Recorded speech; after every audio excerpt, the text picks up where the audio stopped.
ఆరోపణలను ముఖ్యమంత్రి రేవంత్ రెడ్డి తిప్పికొట్టారు. రంగారెడ్డి జిల్లా మొగిలిగిద్ద ప్రభుత్వ ఉన్నత పాఠశాల వార్షికోత్సవంలో ముఖ్యమంత్రి రేవంత్ రెడ్డి పాల్గొన్నారు. ఈ సందర్భంగా రేవంత్ రెడ్డి మాట్లాడుతూ కేసీఆర్ పై తీవ్ర స్థాయిలో విరుచుకుపడ్డారు. అసెంబ్లీకి వస్తే వాస్తవాలు తెలుస్తాయని మాజీ ముఖ్యమంత్రికి హితవు పలికారు. ప్రజలు 10 ఏళ్లు అధికారం ఇస్తే రాష్ట్ర ఖజానాను ఖాళీ చేశారని, మిగులు రాష్ట్రం నుంచి అప్పుల రాష్ట్రంగా మార్చారని ఆరోపించారు.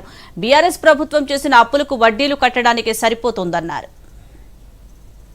ఈ రోజు 25,50,000 మంది రైతులకు 21,000 కోట్ల రూపాయల రైతు రుణమాఫీ చేసినాం.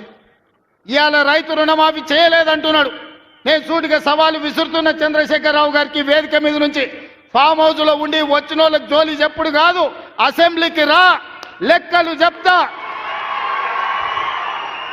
ఏ ఊర్లో, ఏ తండాలో, ఏ గూడెంలో ఏ రైతుకి ఎంత రుణమాఫీ చేసినో 25,50,000 మంది రైతుల వివరాలు శాసనసభలో పెడతా.